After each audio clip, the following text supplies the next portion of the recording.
Frank. Dynamite. Frank, come on, man.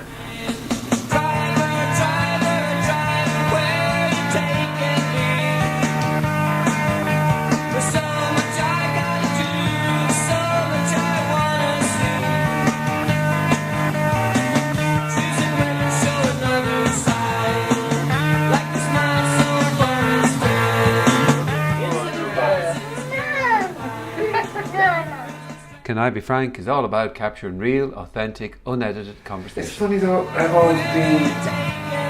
a fan, and I've been a fan my entire life, and I'm not suddenly going to go now I hate Morrissey because he's made that particular comment. Do you know what I mean? But it's a good hefty leap he's taken, you know what I mean? It's not like he kind of said, I support Aston Villa, you know what I mean? He kind of... Well, I suppose it's terrible. Which is bad enough. Yeah, I should be condemning him, but a part of me wonders: is it just misinterpreted? I'm giving him that, which is not good enough for me to be able to give him that out, because that's a pure fan, bias thing. He must have been misinterpreted. It was a German article, but he basically said about a 14-year-old that when he was 14, he knew what it meant to be in a bedroom and what was the crack with this guy, not knowing. Yeah. I think maybe he was trying to go along the personal responsibility line, but I think it's hopefully lost in translation, but it's also partly Morrissey winding everyone up. Like, he's a professional wind-up merchant. Well, he says shit that people don't say. There's elements of truth in what he says, but it's the first time he didn't really get it for me now in it. I just love whenever something's happening, whether it's a tour or an album or something, what's he going to say? I really can't wait for people on Twitter to lose their minds over it. And he kind of went a little bit far this time, but... Oh, there was. Everybody was calling him... Shirley Manson from Garbage? Yeah, she called him a cunt. And somebody else said, fuck you, Morrissey. And I think, would they not just get on the phone to him and say, Morrissey, what are you talking about? Why do you need to make the big statement on Twitter that you hate somebody? But why say something in private when you can say it on Twitter to 1,000 people? Or more, you know? I suppose I should start talking to my 63 followers. We don't talk to each other anymore, you know what I mean? I only came out of the house to talk to you. This is the first human being I've spoken to in a long time. I thought that was kind of interesting, actually, because this is our first time meeting. This is, yes. And that's kind of interesting, and it's an interesting way to meet somebody. But social media is a weird thing where, we would have communicated via social media. Yeah, we would have, yeah. But we wouldn't have actually spoken as human life forms to each other. No. In real life, But to be fair, I did feel I kind of knew you, and that's... I knew bits about you, I suppose. When you're putting stuff up, you are personal. You're not kind of... you do put shit up about yourself, which I think is kind of nice. It's brave. Well, maybe it's more about the diet stuff, but it's your opinions. Yeah, it's opinions. Yeah, I don't kind of go. I don't think we should go too personal on Facebook and all that sort of stuff. But the thing with the diet and stuff is only because I've had people say to me, Jesus, I need to lose a bit of weight. And it's kind of go, well, look, here's what I did. I went from 84 to 74 when I weighed in. Here's what I did. Now, if you want to do that, that's how I did it. It'll work for you. Yeah. But if you don't want to do it, I don't want to hear you talk about it anymore. You know these people, these professional people who go, geez, I'd love to lose a bit of weight, but I love eating butter. You know what I mean? With a spoon. Yeah. You're gonna go, well, those things won't mix. They won't match together. On toast. Yeah. On toast, you can't beat butter on toast, but you can't beat it. You can't have a loaf of bread with butter straight from the cow all day. You know what I mean? I gave up butter. I gave up bread during the summer. For 3 months, give up carbohydrates, more or less. Oh, Jesus.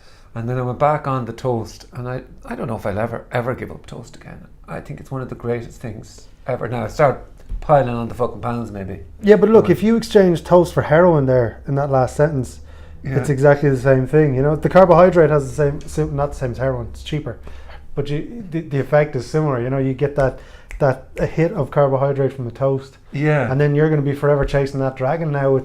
You're going to go brown bread, you're going to go granary, you're going to spice things up with a bit of McCambridge's, you know what I mean? Well, I do go sourdough at the moment, and sourdough is supposed to be really good for your digestive system. It's easier, especially the longer one. Whatever you need to tell yourself. It's only a little bit of heroin. Story. It's only a little pinch of it, What was I going to say to you?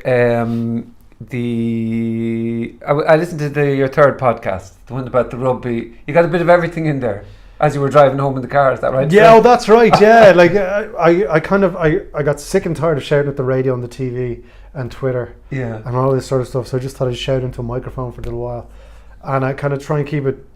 It's very stream of conscious. Like there's no real format to it. It's just talk. And I try and keep it down to my commute home is about, on a good day, is about 28 minutes. Okay. So I try and keep it under that 30-minute mark. Yeah. Okay. And also it keeps it free on the service that provides it if it's under 30 minutes. But yeah. So and I just talk nonsense. Just so happens there's rugby going on. There was that crazy thing with your man Halligan's job interview thing a couple of weeks ago. Yeah. And we had old Jerry over the weekend, and I just talk shite, and then people either correct me or delete me from Facebook, you know. Well, I know. I just thought it was interesting. I think you were talking about the rugby, and then you're talking about the Hollywood thing. Yeah, and it was kind of it was nice how you were talking about it. And then I think you said, "No, I was over in Las Vegas now at parties or something." It wasn't a porn, I wasn't over for a porn thing. Oh it goes down, and it literally is a stream. Yeah, don't be getting ideas. It's not a porn. Well, like I happened to be over in Los Angeles and auditioning, and then I just assumed, because if I heard someone say that they're making porn, like, obviously. I did not make that leap at all. Well, if you listen to it again now, you go. If he didn't say he wasn't making porn, I would have assumed. Yeah, based on the way he's saying. That's what he's over there. That's obviously. But yeah, like it's similar in that not porn, but it's like what I was doing over there. It's such a small circle, and whereas when things happen here, whether it's crazy things in politics or sport or entertainment or whatever, or the shit recently, everything has such a small group where everything travels really quickly. Like that was 2008, and even at that stage there was your man Weinstein and two others that the jokes were going around, the joke, oh, don't be alone with him, blah blah blah. That was happening in 2008. So, but you were aware of it, like then when you were there, the jokes would be made. I mean, I'm like nobody's surprised. I thought it was really interesting. You were there, and you weren't hanging around with Brad Pitt, I presume. We were at a couple of parties in the hills, but like it was mainly networking. But I wouldn't have, like, there's parties within parties, so I wouldn't have been anywhere near anyone important. You know what I mean? Okay. But like there were mates of mine who were there who were women auditioning as well. And they were like, will you just stick with me for a minute? Your fat head will frighten these people away if we need to. So like even predatory almost. Exactly, and even with we were on the outside, very much on the outside. Like the Irish gets you a certain in with all these people because that they're all apparently Irish. But as soon as the joke started getting past the joke stage, when someone says the same joke over and over again, it kind of annoys you, whereas this is a little bit more worrying. Yeah. They were like, just stick with me for a bit, will you? I don't want to be stuck in that situation. But that was 2008. So then the situation, you mean that there would be propositioned for something? she'd go off to get a drink, and then all of a sudden here's whoever, Yeah. And so Morrissey's thing within that was basically you don't hear about you only hear about the ones where it didn't work out, whereas all the ones where they had the great career, which is an absolutely horrendous thing to say, really. Yeah, go on. Who said that? I was listening to somebody, was it Joe Rogan or someone like that? He was talking to someone, and they made the point that it never twigged with me. Like I've been hitting the head too many times, but they were saying that we're only hearing about the people who said no. Yeah.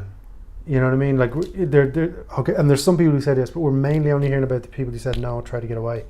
The amount of people who said yes and now have careers, and they're untouchable, is multiples of the people we're hearing about. And as I was talking to Eve, in a way, what was it, Emma basically saying, in a way, that's the agreement has been made. So somebody has made an offer saying, I'll make you the lead if you give me the ride, and they say, okay, I'll give you the ride, but you must give me the lead, and then there's an exchange made, and everybody's happy. Like, you got to be careful because this is being recorded. Like, but there is a decision you make going in. Like, everyone knew going into a hotel room for a meeting with a fella who's at the time a known predator, and you walk in and he's in his dressing gown. None of it is right, but you've got to I would have taken myself out of the situation. Yeah. But I'm not his target market. Yeah. You know what I mean? So like even your man, the comedian fella here, you know, like if someone you commented on him, I thought that was it. Did I see you commented on him? Like Yeah. I just like, and I get in trouble all the time, but I was saying that, and because I'm not a comedian or I'm not an entertainer or any of that sort of stuff, if someone touches me somewhere I don't want them to touch me, they're getting at least a slap. Yeah. And then at that stage, after that slap happens, if I'm a comedian in this instance, I then have to decide, or just pre the slap, I have to decide: do I want to be a comedian, or do I want to go and work at McDonald's? Yeah. Because that's the two outcomes of the slap. You know what I mean? If one of these women had kicked Weinstein in the balls or wherever, they would then make the decision: okay, I can't be an actress anymore or an actor anymore. Yeah, my career is over. My career is over, and it's such a horrific place for one human to put another human being in. Yeah. But I would have taken great delight in slapping Al Porter if he tried. You didn't like him anyway, or look, comedy's subjective. It wasn't my cup. It wasn't my cup of tea. But like, you know, it's not necessarily. It's the way he reacted. It's the way Spacey reacted. It's the way all these people react. Where it's kind of like, I'm just flamboyant. Like, you know, I know a lot of flamboyant people. None of them have tried to put their hand down my cax. Like, now again, maybe that's just I'm not attractive to them. That's fine. But you're probably just not in the situation, and they'd probably know that they'd get the smack. Like, I'd say pretty early on, would they? Well, I don't know. A few beers on me, like, and I'm fairly huggable and huggy. Okay. But never to that stage, you know. It's just interesting how people have reacted to it. Like, and what were you saying? You got in trouble for making a comment, or what? Did you say? I was giving out to the people who knew like what was going on. Like going back to the 2008 thing, I had no evidence. I had no idea what was going on. I thought it was just a joke. I had no idea. But there were a lot of people in this circle in Ireland who, there's some great people on Twitter who are constantly outing these people. And they're kind of undercover in RTE and things like that. They, anyone who knows about anything that's going on, and they know, like they have evidence, they know about it, and they don't go forward, I think they're horrific people. I know it's easy for me to say because I don't have that evidence. I don't know anyone who's in that situation. But I would like to think that if one of my friends or someone I knew was in that situation, they told me, I would be proactive as opposed to waiting for it all to come out and they go, well, I knew this happened back then to this person on a Tuesday. Yeah, you made me think of two things there now. One is that quote about what does it take for evil to exist is for ordinary people to say nothing, or there's something, you know, that line. Yeah. But then, so the other thing I was thinking about there the last day is, what if it was your best mate that went upstairs on a night out and started knocking one out in the room in front of two women, like your man, I didn't think Louis C.K. Yeah. What if it was your best mate that did it? We won't mention any best mates' names just in case. We'll take a mental picture of any of your mate that may or may not. Let me just think about best mate having that, and then hammering one out in a hotel room. Into a potted plant, or just for whatever. Well, I don't know. I didn't actually want to read the full details, but all I know is that he Louis C.K. stripped off in front of women and started hammering one out. I'm mixing up my sexual predators here. I'm sorry. Well, the first thing is, if I walk in and that's happening, you'll kick him around the place. It stops straight away. Yeah. I'm not Bruce Lee or anything, but it stops. Like, yeah. You know, and to this point in my life, and hopefully this continues, that I haven't walked into my best mate cracking one off in front of two women. Yeah. Going, oh, look at this. You know. Now, if he turns around and says it's grand, they've said it's okay. Yeah. I'll go, right, I'm burning the house down. I'm going into therapy. I do not want to think about this ever again. End of story. But if they have a look on their face like they're not interested, the whole operation gets shut down. Yeah, okay. Yeah. You can kind of tell. I'm sure if you were to walk into a room with someone cracking one off, counting their willies in front of 2 women, 3 women, 11 women, I'm pretty sure you'd be able to tell if they were into it or not. Yeah, I think so. Call me old-fashioned, but like I'm pretty sure if that situation happens. It's. I suppose it's interesting. I mean, they're all. I mean, we won't really want to talk about this too much, but I suppose, say Louis C.K. was this dude who presented himself as older man, embittered. You know, life is shit, and I'm just going to take the piss out of it. And he's just an ordinary fucking dude, right? That has a really interesting way of looking at simple life things, right? And I never was really that big of a fan of him, but that's the way I picture him. He's just one of the men, one of the lads, and he isn't an absolute fucking deviant. Now, I'm not absolutely certain whether he has a life span of being like this, but he's the one that kind of stood out in my mind above all, because he was just your ordinary dude. He was in a powerful position, and yet again somebody who got a bit of power couldn't handle it and abused it. Well, yeah, but you should never make assumptions. But a burglar is very rarely caught the first time they try and rob a house. Yeah. Do you know what I mean? Like, you know. So he's done it. Your presumption is that he's been at it loads. I think I think that should be his new profile. He's been at it loads. That's under his Twitter handle. You know. I don't think any of them should come back, right? That's the only thing I'd fucking say. I don't want to hear about any of them anymore. I don't want to fucking see them. I don't want them getting them a fresh break and a new career, and they've come back and they're fucking healed. But that's exactly what's going to happen. Mel Gibson was on the Late Late Show last week. Do you know what I mean? I love Lethal Weapon, right? I think it's a fantastic film, but Mel Gibson's Mel Gibson, you know? Well, what did he do? He didn't do any? He didn't fucking. He plea bargained his way out of hitting his missus while his missus was holding his kid. So you kind of go, right, okay. He was going through a drinking phase. Look, we've all had a few beers at the time, you know what I mean? But that's what I was thinking. Well, he was drinking at the time. God love him. He was emotional, and he just decided that while his missus was holding his kid. But now, like, he was on the Late Late, and your man, the charisma vacuum, Ryan Tuberty was saying to him about the Hollywood thing and all, and he goes down. I think Will Ferrell, Mark Wahlberg, John Lithgow from The Santa Claus, greatest film ever, and Gibson. And it's like, oh, what do you think about all? I couldn't watch that. I turned it on and I couldn't watch it. You couldn't watch the Santa Claus movie? No, I couldn't watch the fucking the Late Late Show. I was going to storm out of here. Like, Santa Claus movie is... No, I wouldn't do that to you. No, you're talking about the Santa Claus. Yeah. The one with John Lithgow in it and the Dudley Moore, the old one. Oh yeah, I know it well. Yeah. Dudley Moore was an alcoholic in it, was he? No, am I mixing them up? He was an elf. An elf? Yeah. But that's Arthur.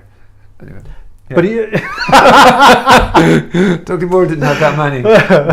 he was an alcoholic elf in Santa Claus, but John Lithgow was in it, and he was brilliant. But Tuberty asked them all, oh, Hollywood, what's going on? And then Gibson goes, well, you've got to feel for the victims.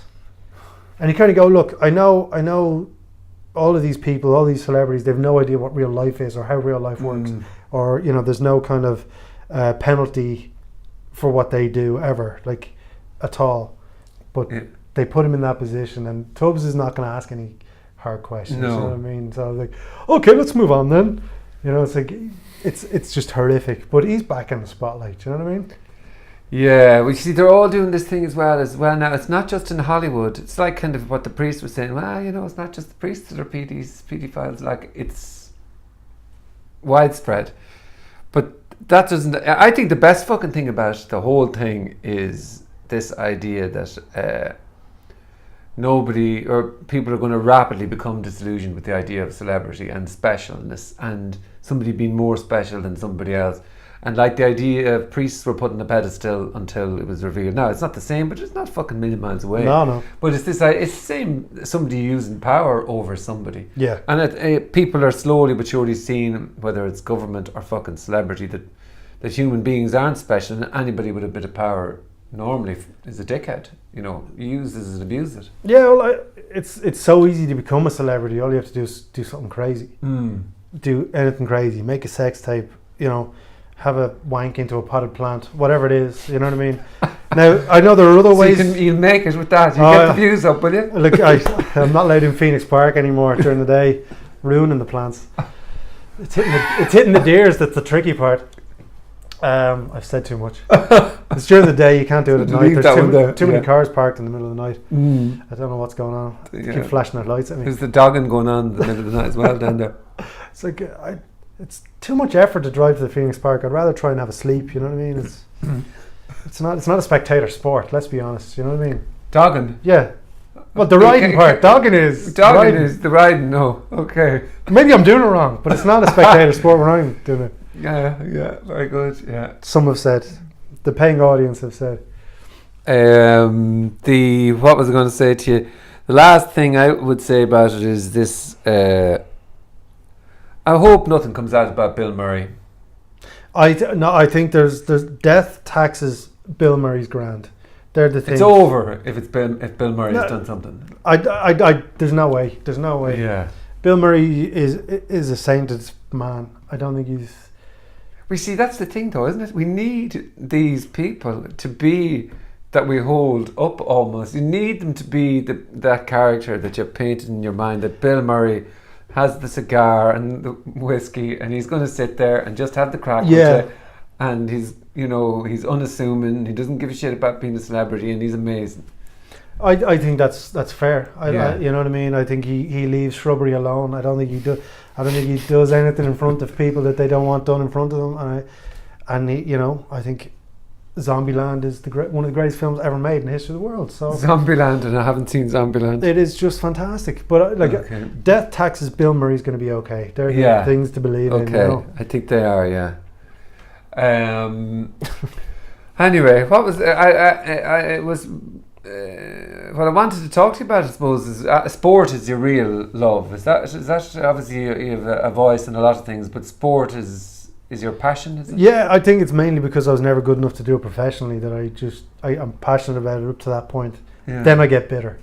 Right. Do you know what I mean? If I see a young person, like I had a rational hatred for young rugby players because they were committed to their craft. They obviously had genetic talent and a little bit of luck, and they got to where they are. So I had an irrational hatred for various. Did you play rugby? Well, I tried to play rugby, but I'd have a good 5 good minutes in every match, and that was it.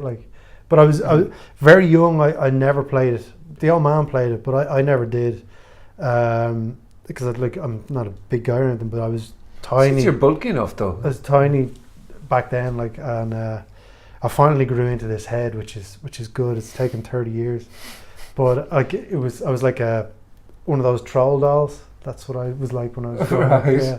So I couldn't play rugby, but I played for a few years and it was great fun. But I've kind of grown more in love with the game of rugby the older I get, and the less likely I am to ever play it, because a lot of other sports like I can't watch football. Well, watching Ireland, I mean, we won't say too much about fucking Ireland, but football appears to be a game of trying to get the set piece, trying to get someone sent off, trying to hide on the pitch. Whereas in rugby, even if you're whatever position you're playing on the pitch, you can't hide on a rugby pitch. Yeah. You know what I mean? You can't hide in a boxing ring, in a cage for MMA or whatever it is. You know, even CrossFit competitions, you can't hide. You know, and that's what I love about sport. You know, there are a lot of times where teams or players would play to not lose as opposed to play to win, or just be shite, and you've kind of wasted 90 minutes. Or in terms of golf, you've woken up and gone walking around for 4 hours losing the will to live. Whereas rugby, you can't hide. It's 80 minutes. There's no extra time. There's no people diving. You're going to see people hit each other. You're going to see some skill. You have a few beers and you can't beat it. It's a fantastic game to watch. Even a bad game of rugby is good. No, I was never into it until Munster played New Zealand. Maybe it's 10 years ago now, and it was a Wednesday night and it was lashing rain, and I just happened to flick onto it, and I was totally and utterly transfixed by it. I actually have no regrets in life, only that I wished that I had knew about rugby. There was no rugby in Portlaoise that I was aware of.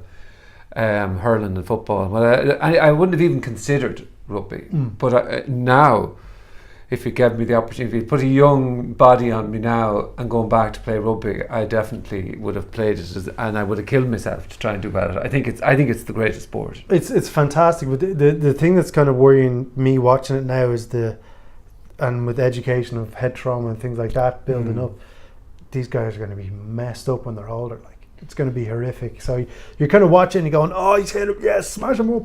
You've got to be angry, you've got to be aggressive, and all this sort of stuff. And then you kind of go, well, that fella has just been knocked out and he's face down on the ground, surrounded by 30,000 strangers. The number 10 on Saturday, Joey Carber, yeah. He got fucking a fair amount of hits, and he looks slighter. He probably isn't slighter. I say it's in comparison to everybody else on Is the that pitch. it? Like, like you know what I mean. I'd say if you're standing beside him, he's a big lad, but compared to us normal people, but like those Fiji lads were just their dads must have done the breastfeeding in the family. I don't know what it was. They're just huge, but there was one hit that he got where he was hitting the waist, so the first shake of the brain is him going that way, and then he's driven into the ground, so he goes from here and back of the head hits the deck, and the medics come on, and you kind of go, look, the guy's early 20s. If he's taken that in a game, it's happened 100 times in training over the last 5 years. Take him off the pitch. That's it. Yeah. And he wasn't the same afterwards in the game until he broke his wrist, and he's gone. Is he gone now? He's gone till January, February time. Yeah. So he might be back for.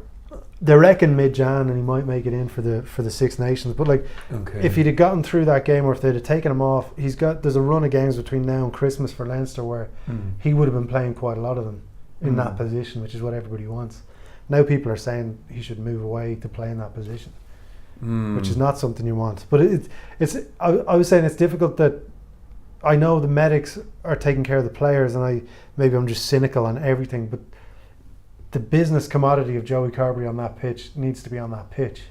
So if he's able to pass a test, he stays on the pitch, even though any other era, if it happened on Sunday up in Sea Point, shout out to Sea Point, you'd be off for 3 weeks. End off. Like, that's it.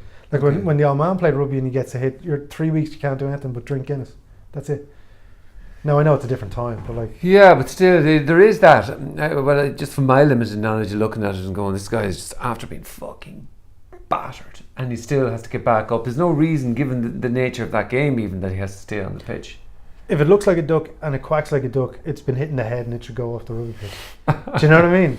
Like, we're not, I think a lot of the pundits and a lot of these guys, they're trying, and a lot of political commentators, they're trying to make it so that they sound intelligent, Yeah. Whereas the answer is, as you said, he got mangled up. Get him off the pitch, or even get him off for 10 minutes or whatever. Just chill the beans, get a cup of tea into him, whatever it is. Are you sure you want to do this, Joey? You know what I mean? And what do you think overall then of?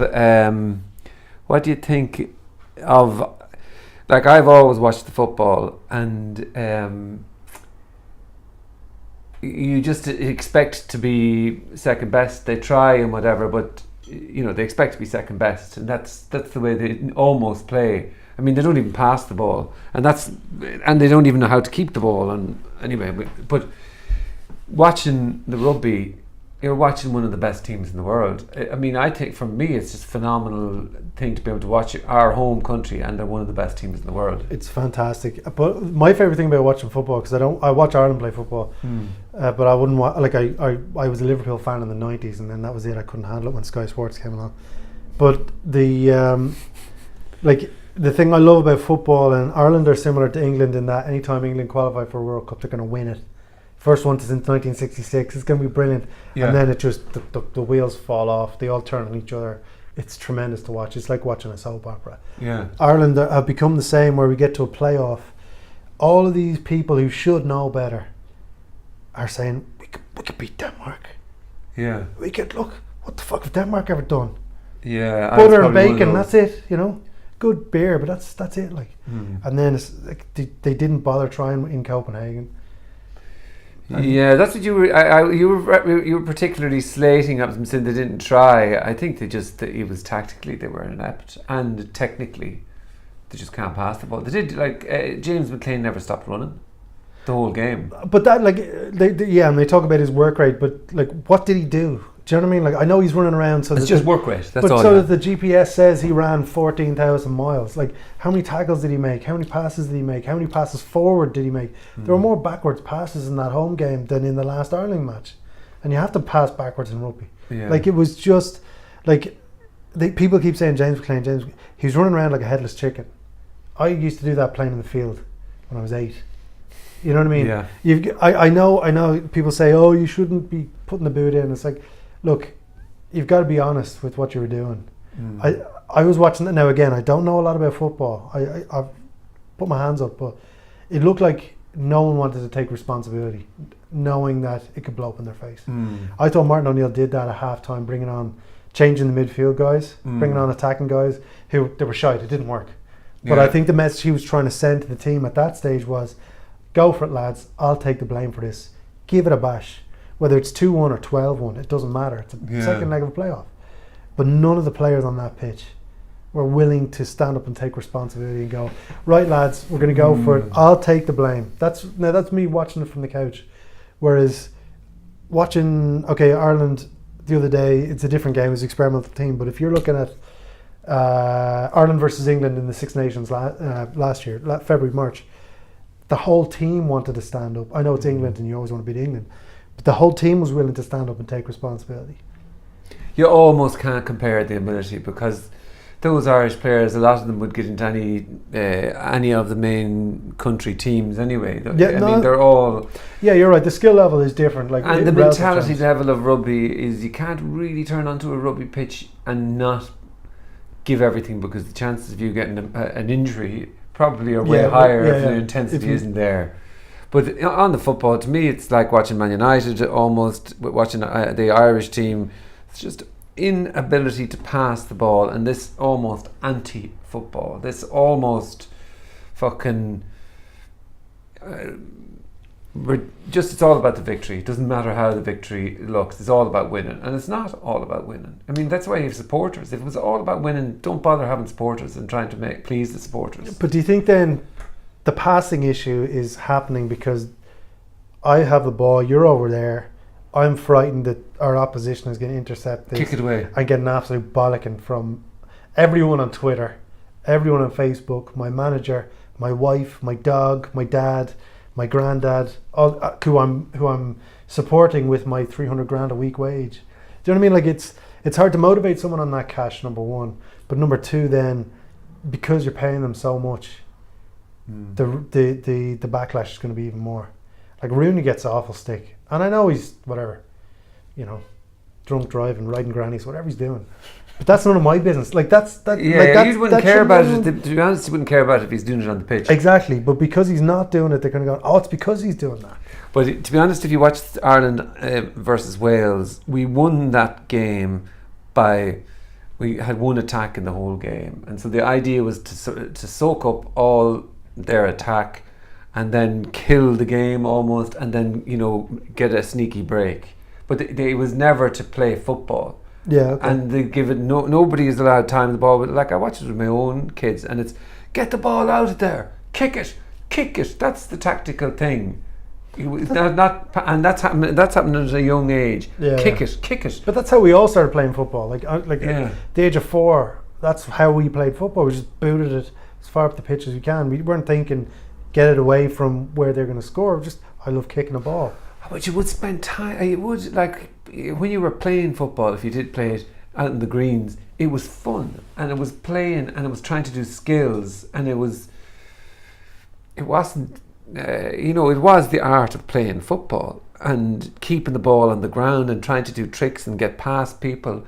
Whereas it's all I hear is don't be trying the tricks there. You're after losing the ball. There was nothing at stake when we were playing. I don't know if it's the same Parlish, but when I was playing, there was nothing at stake. Yeah, I wasn't worried about what my neighbour was going to say to me if I kicked the ball over the wall. But that's how you become great. That if you at a young age, that pressure isn't there on you to succeed. But you look at them all. How can they all be, apart from one lad who Dunphy makes out to be almost Maradona, the man Wes Hoolan, but he's 60 years of age, isn't he? But you can see the difference though. He actually comes, asks for the ball, is comfortable holding the ball for a couple of seconds, and is able to pass the ball.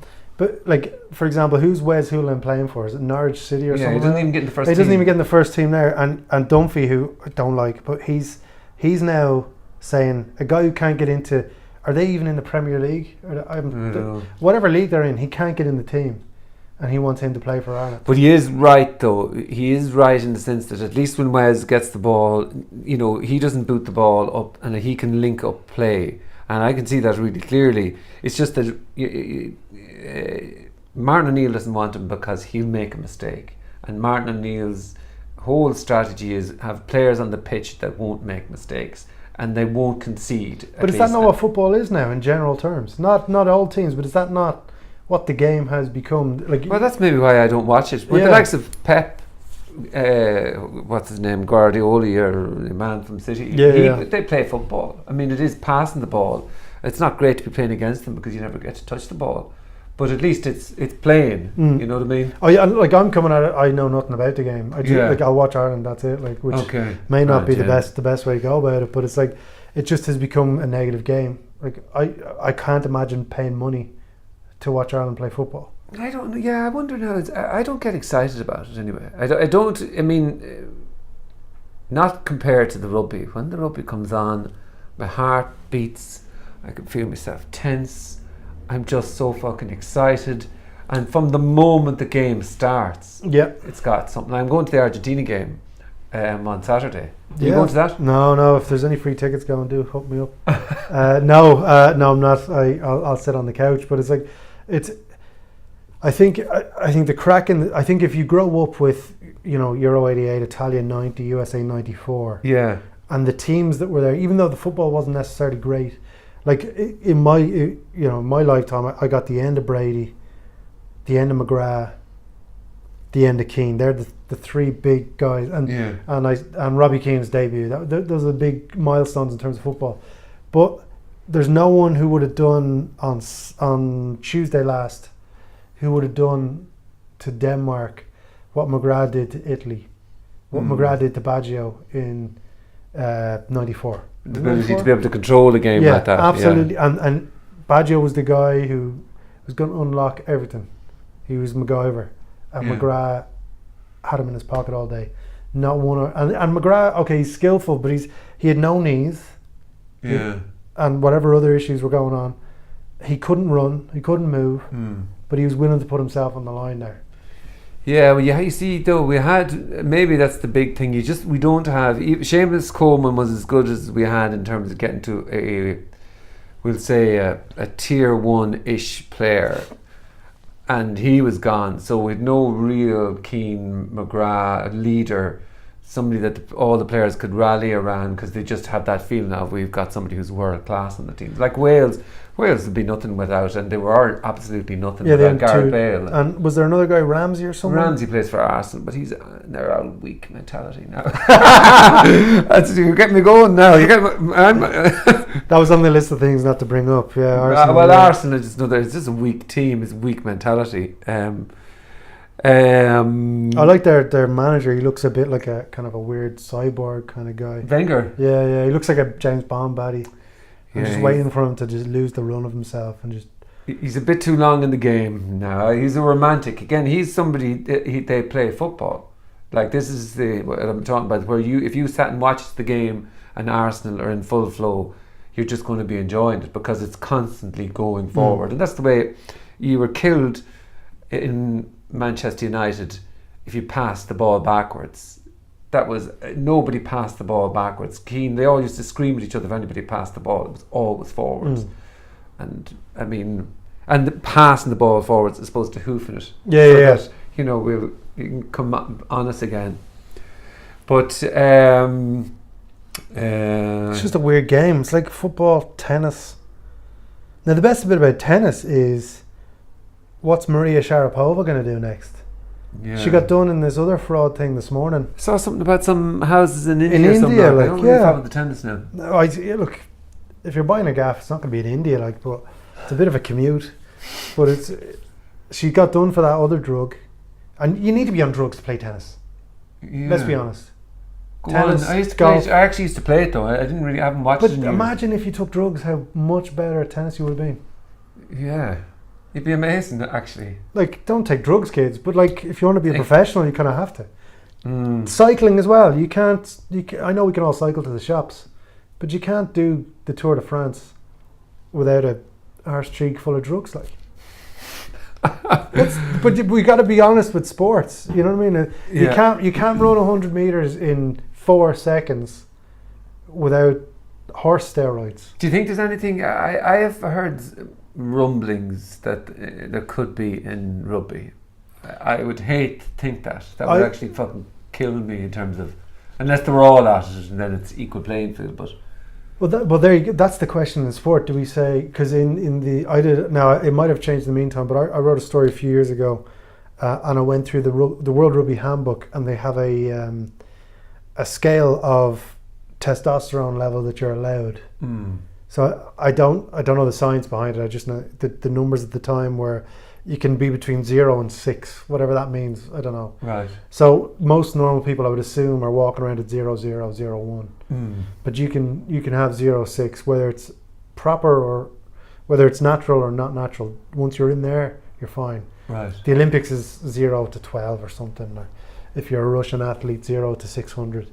But it's like what they're doing there is they're saying, right, we know you can't do the job without recovery. They're not using it to, model speedos on the beach like the guys in the magazine.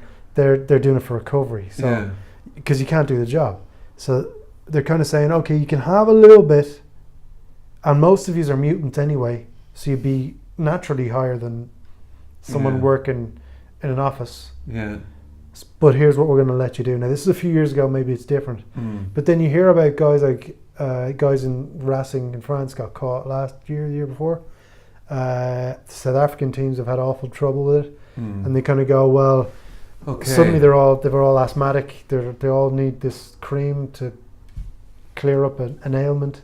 It also makes them recover quicker, Yeah, I suppose on the recovery, I kind of think, well, I remember seeing Nate Diaz after the McGregor fight, and you had the vaporizer, and I thought, well, I don't have a problem with that, because if it eases, because it's so long from the fights, but that's legal now. That CBD thing that he was doing, that was illegal at the time. Okay. And now you can buy it in the shop, like it helps with inflammation and all that sort of stuff. Right. But he had it in the vaporizer pen thing. Yeah. And everyone thought he was smoking weed after the fight.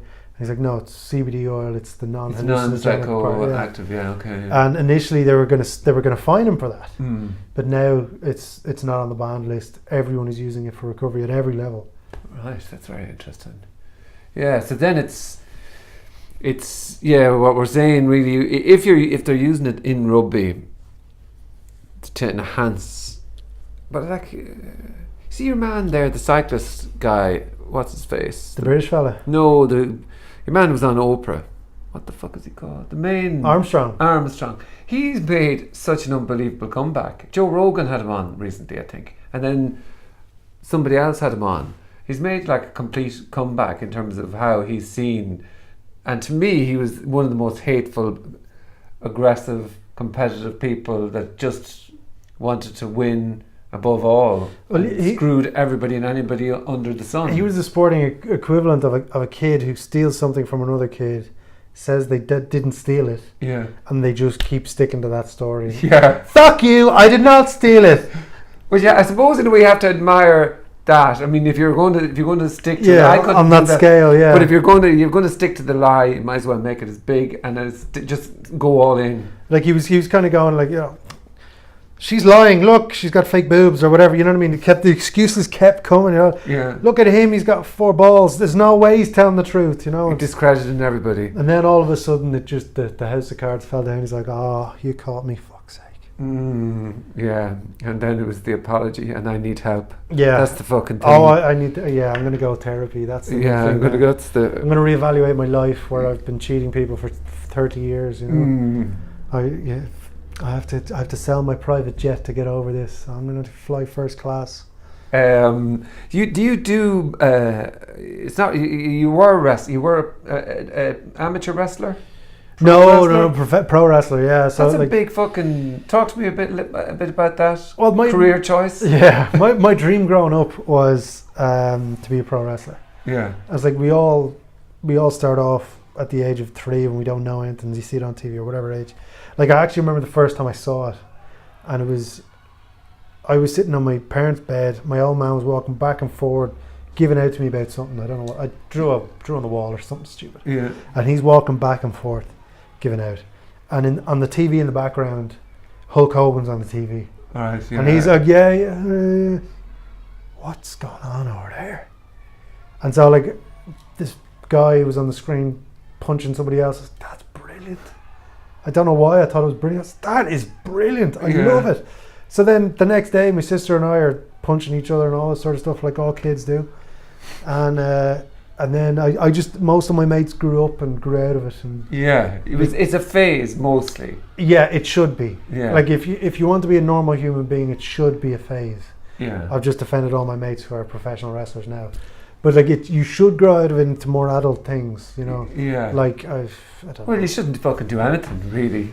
Yeah, that's it. Yeah. You should be just normal growing up. But I never did boring. that. Yeah. So then on my 19th birthday, after annoying my parents and everybody, I went over to the UK on a weekend camp thing, and there was 20. It was in Kent, just outside London.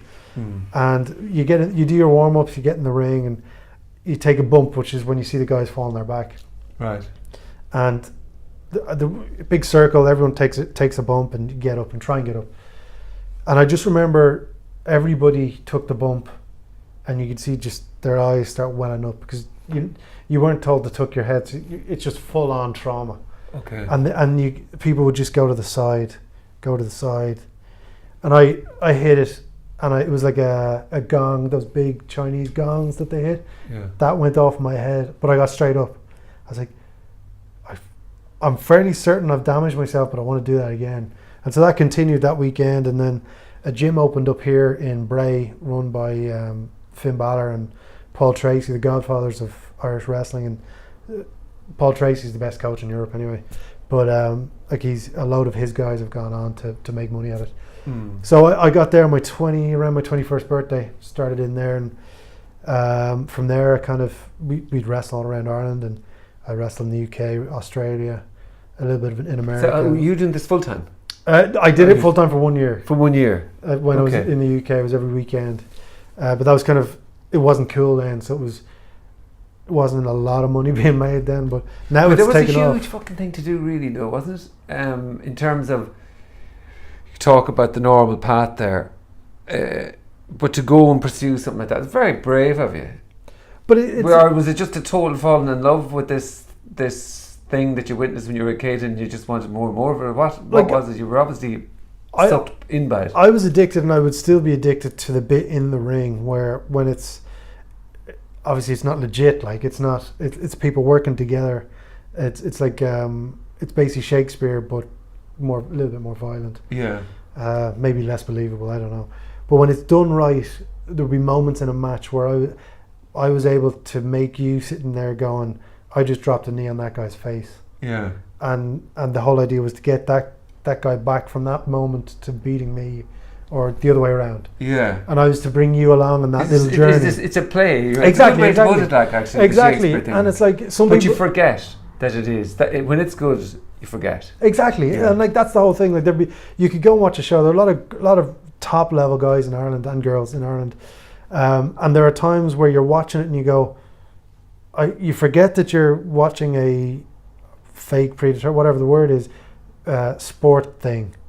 You're invested in whatever's going on, whether it's the characters or the actual movements of the people. And like, whereas when I like the more realistic looking stuff, where I hit you and it looks like I hit you, but you're grand. But the person behind us goes, "You just fucking hit him. This is real. Yeah, they really don't like each other." Yeah. And then we kind of work our way through that way. But you know what I mean? It kind of got to the stage for me where you don't want to be the oldest guy in the club. You know what I mean? You don't want to be half naked in front of strangers your whole life. Half naked in front of someone who wants to see you half naked is all right. But so it was kind of getting to that stage, and because it's not a legit thing.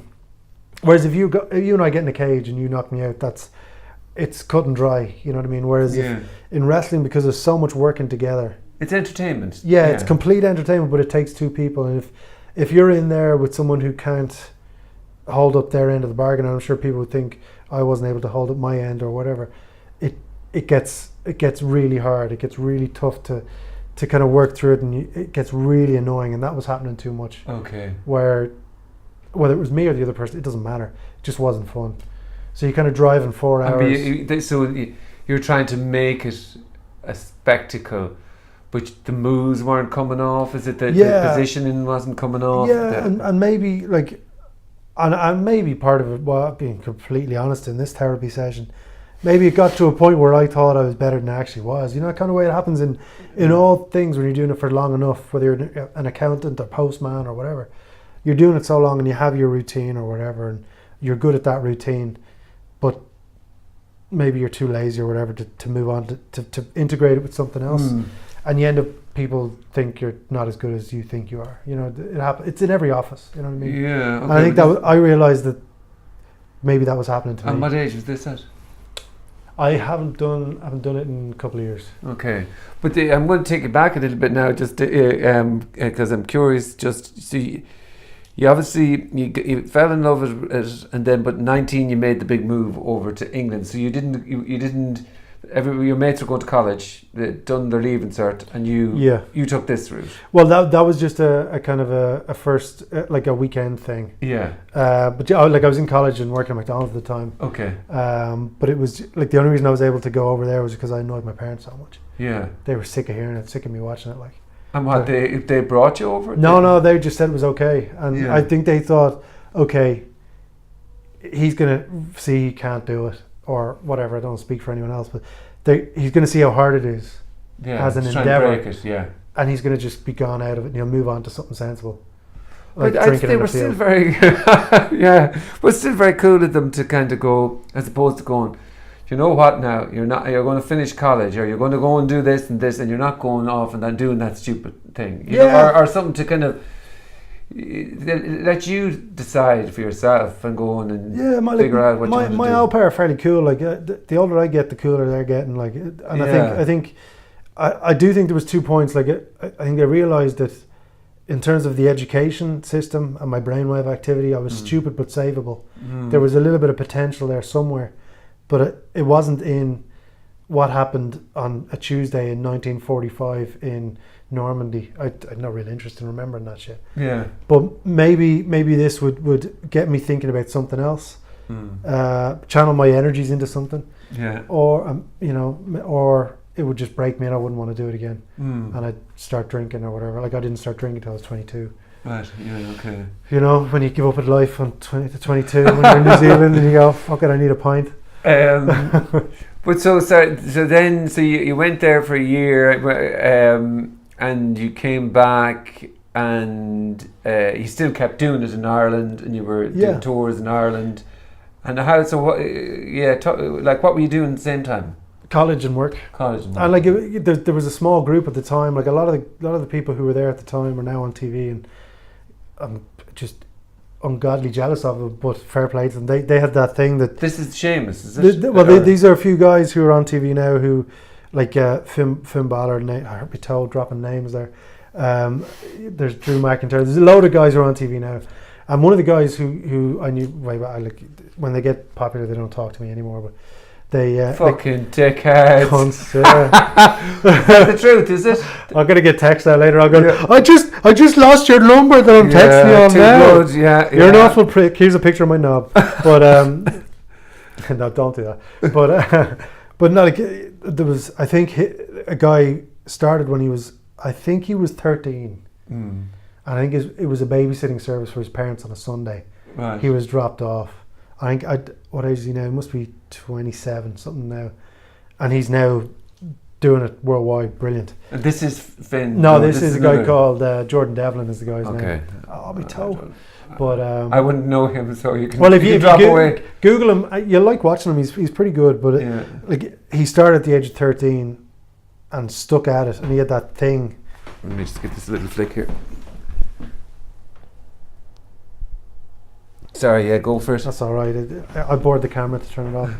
But even at that age, he had the thing where, in every sport there'd be like O'Driscoll would have been the same at 13. Wayne McCullough would have been, Katie Taylor, all these guys they have this thing from a young age where they're lucky enough to have this thing that they want to do, that they're willing to sacrifice and dedicate themselves to, whatever it is, whether doctors will be the same, whatever. And he was able to do that. There's a few people in that group who started with us who stuck with it, and they've either gone into coaching, the Godfather guys, they've moved on, and they're working around the world. But there's guys like Peter Farrell who came in. He was 2 weeks before me. He's now training people and working still, and he's better now than he was when he was 17. Right. Jordan Devlin's the same. All these guys who stuck at it and they had that thing where this is what I want to do. I'm willing to sacrifice whatever it is. I'm willing to miss whatever. I'm willing to take the responsibility. Like the football, I'm willing to take the risk. Yeah. And for it to blow up in my face, and it's cost me my education or my time with relationships, whatever it is. Because all these guys on TV, they're on the road so much. They don't have girlfriends, they don't have kids. It is maybe that though, isn't it, as well? There's a bit of, there might be some natural ability in there, but it's still at a young age, this is what I want to do, and I'm going to stick with it. That's a bit of a gift to get that at a young age, 100%. To know for certain, this is what I want to do. And then say there is an ability in there amongst that, but to have the two combined, that's the magic, some people, most of us have one or the other, or neither. But like you hear a lot.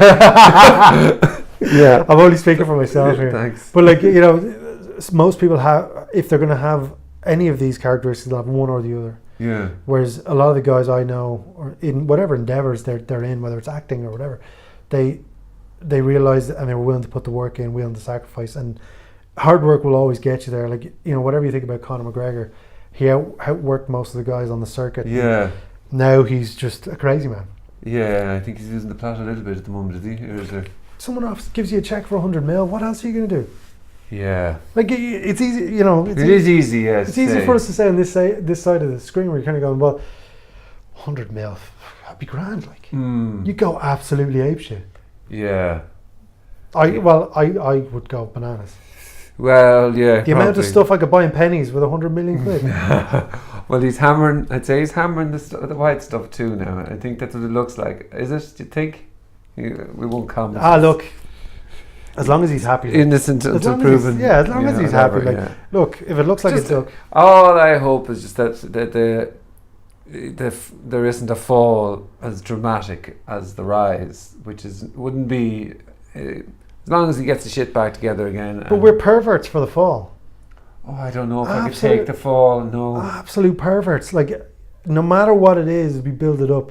Like, fucking. Well, that's true. Yeah. Bono and his taxes, or U2 and their business practices. Like, we build them up. Everyone bought Joshua Tree 500 times. I didn't. Token. We'll call you Token. Yeah. Well, that's true. Yeah, you're not gonna do that. No way. That's right. No. Okay, I bought your share of the Joshua Tree, but it's like now they're in with Ticketmaster and they're offending their fans. Mm-hmm. You know what I mean? Like the fall, it does get to the point where we are absolute perverts for people falling off their perch. Yeah. Like celebrities, especially. Like we're waiting. Well, they're all falling off their perch now, really. But come back to you now. Diversion. Good tactic there. Are you doing contact sport now? Yeah. This is my therapy now. So I do. So you stopped the wrestling a few years ago. Yeah. But you didn't stop sporting activity, and you've redirected it into this area. Into this area, yeah. Thai boxing or kickboxing is what I do now. It's at a low level, like without offending anyone who I've beaten. Nice. But like it's just a different venue, and I fell out of love with the gym as well. I kind of got I was shouting in the gym, like I shouted Twitter and Facebook and stuff at the guys who, it's since Jersey Shore happened, the guys who walk in 3-degree weather in a tank top and a hat and shades. I'm like, I'm too over this shit. Like I don't really need it. So I left the gym and joined, started kickboxing, which is a different type of fitness. And I found that I could be in a horrific mood going in, and the sparring or the training or whatever, or the camaraderie or whatever, because like I would train with absolute killers, like who could just murder me. Yeah. But they'll help me out in a sparring situation.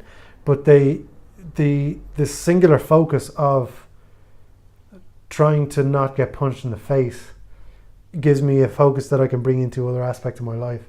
But it also helps me be in a good mood when I go home, because my job is to go to work, and then when I hit that front door coming back in, I have to be in a good mood. Yeah. There's no point in me bringing my shit into the house. So what I try to do is get to the point where you work it out through exercise or through whatever, I do that. So like I've had a couple of fights that have been great fun, and it's like, it's a weird hobby to have when you're in your 30s still. It's a weird thing to take up, but it's like doing your PhD. You do all that work, and you do that. You present this book to someone, and they say yes or no. All that work is in this book. Yeah. And so that's my PhD or thesis is this fight, this 9 minutes. Yeah. And I just love having something to aim at. It kind of keeps me in relative shape. But so when you go in there, like, you're getting a punch in the face?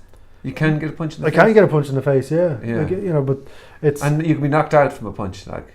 I have been, but not in a fight yet. Yeah. I've just jinxed it now. The next one I'm going to be mangled. Well, if you touch wood, you'd be sorted. You'd be grand. But I was talking to this Niall O'Murricu, and Niall trained with the Shaolin monks, and he did Ultimate Fighting. And he said, so I'd be interested to know what you think about this now. He said that for him, the experience of fighting, the build up to it, was horrendous. That he'd feel sick. He was just whatever. You just described it as being absolutely horrendous. And it's only when the fight was over that there might be a little bit of release and from it. And he said McGregor was one of the, as far as he's concerned, he's like a 10,000-year-old samurai. That he's one of these rare people who relish those fighting scenarios. But like for you, if you were going in there and you could get a box in the face and get beaten, how do you feel beforehand? Then you must be... It's a weird thing where if you ever got in a fight in school, it happened like that. There was no kind of 6-week build-up. So someone says to me, right, we have a fight for you in 6 weeks, 7 weeks, whatever it is. You've got to weigh in the day before at this weight, and then 24 hours after that, this guy's going to try and punch the head off you. Yeah. It's part of the process, for me anyway, at this low level, is to process that over the 6 weeks. Yeah. Because I'm not a violent person, or I'm not an angry person, or anything like that. But it's someone said it's a game of chess where the consequences are dire. Yeah. Like this isn't me showing off. Like, but the last guy who I was in there with was cut open under his eye, massive problem there. Straight after, he needed medical attention. Stuff like that. I'm not Bruce Lee, but that's the consequences of. Yeah. And it doesn't mean that he did or I would do anything wrong if you were to do that. It's just at that moment, that millisecond, you were better. So it gives you that laser focus. But the big thing for me is, okay, in 6 weeks, I'm going to get in a fight in 6 weeks. So whether you're 2 fights in or 100 fights in, some people deal with that differently. Like there are guys in the gym who they'd fight now. Yeah. You know what I mean? They're wired that way, and I was never wired that way. So I have to kind of work my way through the fear of that, the possibility of being absolutely embarrassed in front of people that you don't know. I know it doesn't really matter, you don't know them, but like I had mates at my last fight. Okay. And that was part of it, walking in going, geez, I know my sister snuck in here. I know I've got a few mates here. I know they're going to have the camera phones out. If this guy messes me up, it's going to be embarrassing.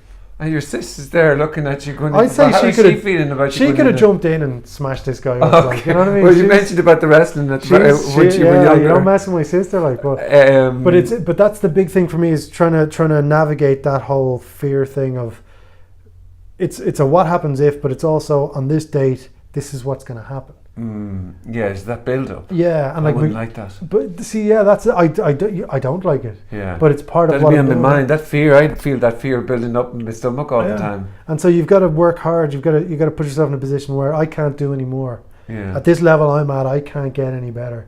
So if he's able to beat me, he's going to have to beat the best version of me. And like it's again, you're going back to football and all that sort of stuff. I feel there's no matter what the discipline is, there's no shame in trying hard and being beaten or not making it, as long as you leave it all out there. Yeah, this guy has described that it's very humbling, because within 30 seconds of being in the ring, because you'll have come in. First, you'll get a sense of their determination. You get a sense of their aggression, their power, their body frame, size, and you know if you're up against it. Yeah. Like in a really short space of time. And then I didn't realise. I suppose you think to yourself, well, this can go on and it can go anywhere, the fight, but really maybe it isn't. Is it mentally decided within 30 seconds, do you think? It's like we were talking about the two characteristics of elite people. You know, they have the skill and the mindset. Yeah, the years, yeah. And it's like, for example, I knew fairly early on in my, and again, this is low level, I'm not Bruce Lee, but I knew fairly early that he wasn't going to be able to hurt me. So that had the wrong effect on me. That made me relax a little bit, where I should have moved forward a wee bit. Yeah. And that it's interesting how that affected me, considering the build up. I was building this guy up to be just the most frightening, scariest person who was just going to eat me in front of people. And then when I stood in front of him, I was like, it's all right. Let's see what happens here. Yeah. And then he went for it, and I was like, I'm fine. You know what I mean? I get hit harder than this at home. You know what I mean? Yeah. I'm fine. And it's like, and then that made me relax a little bit until kind of halfway through the second round. I knew I could get to him at any stage. Whereas, and you weren't worried of his power? No. Okay. But that's probably because there've been people in the gym bigger and stronger than him punching me in the face for 6 weeks. But then it is the case of you're able to size the threat up. So what's interesting though to me is the idea then of, if you're in the situation of you size somebody up and you think, no, they are stronger than me. So how can you mentally then get over that idea and go on to beat them then? Because it is still an idea. I mean, it's probably a pretty good, logical, but you obviously have to kick into a different frame of fighting. But that's the beautiful thing of whatever it is, the combat sports. That's a beautiful thing. Like, you and I could get in there and I could have trained really hard, but you just have something that I haven't prepared for. Yeah. So I have to navigate that. Yeah. In 9 minutes or less, if it's. I might get lucky. I need to trust myself. I need to get lucky. I need you to take your foot off the gas. All these things have to line up, but I have to put myself in that position for that to happen. And that's something you learn, through your sparring, through all that sort of stuff. But it's also something I can take into the office. If I'm having a day where nothing's going right, I know I'm not going to get punched in the face generally at work, but I have to navigate that. And so the principles are the same. It's the McGregor principles. Like, you outwork everyone in the room. You know what I mean? And you've got to figure out your way around these obstacles, whether it's you're an accountant, whether you're a doctor and you can't find a gallbladder, or you're a fighter in the ring. It happens at every single level. You're having a bad game of golf, like 18 holes, 4.5 hours of hell that you choose to put yourself through. So it's the same as a fight, but you've got to, and chances are it's going to go horrifically wrong for the vast majority of that 4.5 hours. But in order to stay out there, and it happens at every level, you've got to navigate, this is bad, how am I going to get out of this bad position, or get into a less bad position, and you keep crawling back until you get into a good position, and that's when you take advantage of it, Yeah. And the sensation is, the instant feeling for me is, okay, well, how can I make this as least painful as possible if I'm in a ring and I know somebody's going to kill me? That's where you see McGregor tapping out or whatever. I know he was in a ridiculous situation. Of course, he'd tap out there, but still, it's sometimes you got to know when to. But but I think you're absolutely. But you look at that whole situation. Like, he was preparing for a fight with someone at a certain weight. The other guy pulled out, which happens with injuries and stuff. Yeah. This other guy stepped in, who's an absolute monster at a higher weight, and McGregor said, sure, it's a human being. Yeah. I'll figure it out, do you know what I mean? He never saw, I loved his thinking mostly, actually. For the most part, he says something like, I don't see anybody there. I'm fighting against myself, basically. Yeah, and it's like... But that's mental strength. It takes the opponent, puts him down in your mind if you're just takes the personality out of it. Yeah, it's just a blank face. Yeah, and the history and this person's reputation and all of those things are gone. It's just you and me in the ring. Yeah, it's my skill. Let's see how it goes. But you can use that in in an audition, in a job interview, when you're sitting outside with everybody else who's auditioning for the job or the whatever, you can go, look, we all have the same qualifications, but I'm going to get this job. I'm going to figure out a way to get this job, you know. So you obviously crave, or not crave is the wrong word. We're going to crave Nutella. We're going to have to wrap this up here now. We're actually an hour and 15 minutes. Day 27. But there's enough in the tank that we'll be able to go again if it suits you. It's nice to leave a little bit. But what I was going to say, you obviously craved though, you know, the absolute alive intensity of that experience, whether it was in the wrestling or what you're doing now with the fighting, that moment, you're in the fucking moment thing. You're not in your head when you're in that ring thinking about shit. You're in pure adrenaline. I'm constantly searching for that jump off the cliff moment. It's like when you're a kid jumping off the wall and the ground's further away than you think. Yeah. I'm constantly trying to find that without doing a bungee jump or doing a base. I'm not into that stuff, but like putting myself in a position where that adrenaline's kicking in. So it's like, whether it's sparring, fighting, or playing music in front of strangers, and you're kind of going, I've worked on this. This is something I care about, but I want you to ingest it and let me know what you think. The same type of you're putting yourself out on the edge. Yeah, and some people, it's like public speaking. Some people love it, some people don't. You know. Yeah. It's me just trying not to curse in front of people. That's what it is. You know. Fucking hell, that flu. I wish that I'd got sooner to your. But we'll get back. You might come back some evening. Absolutely. Give me some more of those scones. I'll be there. They were simply delicious. Is that what it is? Ooh. They are right. Thank you very much, cheers, sir. Mate. Thank you very much. Really appreciate that. Now, I'll take you off here. There we go. Now, here's this thing now. Watch this. I'm going to turn this off. Hi, if you like the conversation that I just had and you'd like more, please hit the subscribe button. Thank you.